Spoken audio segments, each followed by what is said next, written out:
हरि ओम छात्राः। द्वितीयः पाठः। न त्यक्तव्यः अभ्यासः। अभ्यास नहीं छोड़ना चाहिए। कस्मिंश्चित् ग्रामे बहुकाल पर्यन्तम् अनावृष्टिः आसीत्। किसी गांव में बहुत समय तक अकाल पड़ गया था, यानी बारिश नहीं हो रहा था। भूमि ही शुष्का जाता, धरती सूख गई, भूमि सूख गई। पानजलस्य अपि अभावः जातः, पीने के पानी का भी अभाव हो गया। तदा जनाः देवगस्य समीपं गत्वा विचारितवन्तः। तब लोगों ने ज्योतिषी या काल गणना करने वाले के समीप जाकर विचार विमर्श किया।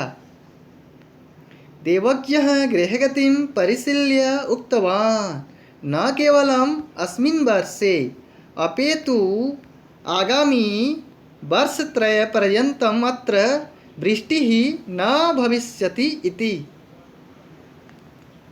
उन्होंने ग्रहों की गति को विचार कर कहा, न केवल इस वर्ष अपितु आने वाले 3 साल तक यहाँ बारिश नहीं होगा। तत्श्रुत्वा वासिनः सर्वे जीवनार्थं यत्र कुत्रापि गतवन्तः। यह सुनकर सभी ग्रामवासी जीवन यापन के लिए यहाँ वहाँ चले गए। सह ग्रामः एव निर्जनः जातः। वह गाँव निर्जन हो गया, सुनसान हो गया। परंतु तस्मिन् अपि काले तस्य ग्रामस्य एकः कृषकः तत्र स्थितवान्। परंतु उस समय भी उस गांव का एक किसान वहाँ रहता था। जलाभावे अपि सः प्रतिदिनं स्वशुष्कक्षेत्रं कर्षन् आसीत्। पानी नहीं होने पर भी वह प्रतिदिन अपने सूखे खेत को जोतता था। एकदा आकाशे एकः मेघः संचरन् आसीत्। एक बार आसमान में मेघ विचरण कर रहे थे। एक मेघ या बादल घूम रहा था,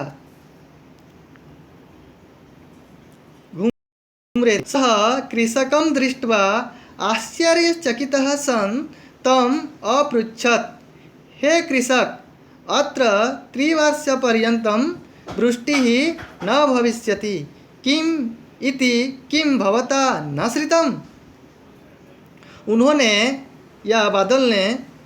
उन्होंने किसान को देखकर आश्चर्यचकित होते हुए उससे पूछा, हे किसान, यहाँ 3 साल तक बारिश नहीं होगी, क्या यह आपने नहीं सुना है?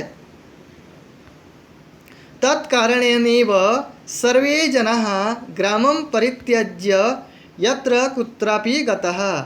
इस कारण से ही सभी लोग गांव छोड़कर जहाँ वहाँ चले गए हैं। तथापि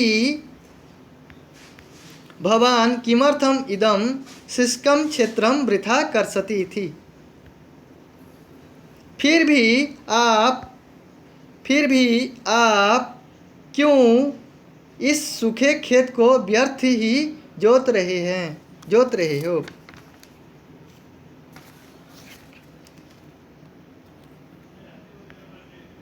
तदा कृषकः, यहाँ पे एकदा हो गया है, तदा होगा।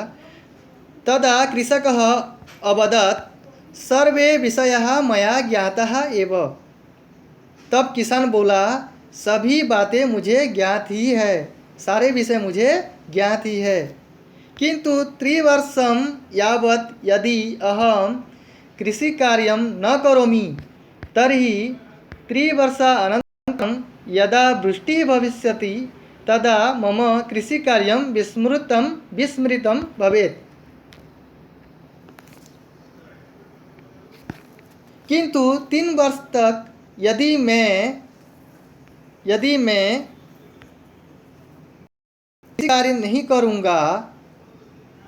खेती कार्य नहीं करूँगा या कृषि कार्य नहीं करूँगा तो 3 साल बाद जब बारिश होगी तब मेरा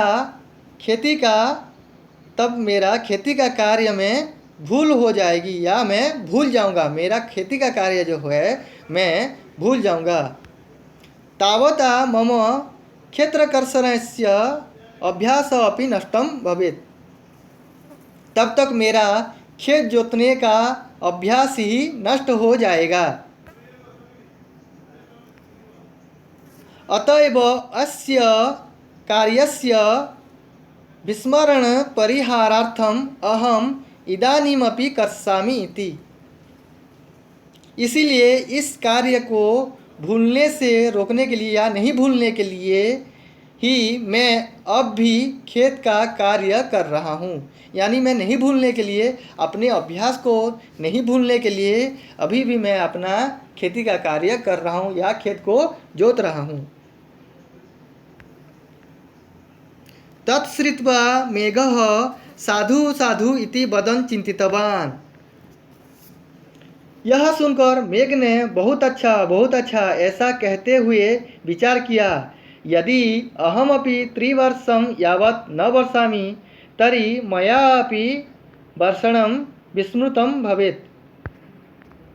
ऐसा कहते हुए विचार किया, यदि मैं भी 3 साल तक नहीं बरसता हूँ तो मैं भी बरसना भूल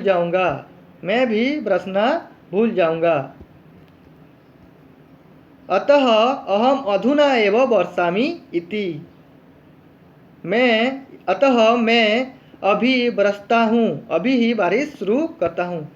ततः सः झटति सर्वान् मेघान् आहूय कृपया वर्षन्तु इति प्रार्थितवान्।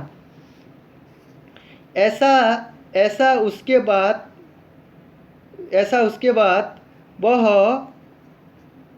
उसने शीघ्र सभी मेघों को, बादलों को बुलाकर कृपया वर्षा कीजिए ऐसी प्रार्थना की। तदा तत्र सुवृष्टिः अभवत्। तब वहाँ अच्छी बारिश हुई। सर्वे अपि ग्रामवासिनः आनंदेन स्वक्षेत्रे कृषिकार्यम् आरब्धवन्तः। सभी ग्रामवासी आनंद से, खुशी से अपने खेतों में खेती का कार्य शुरू कर दिया। एतस्मिन् संदर्भे वयम् इदं पद्यं स्मरामः।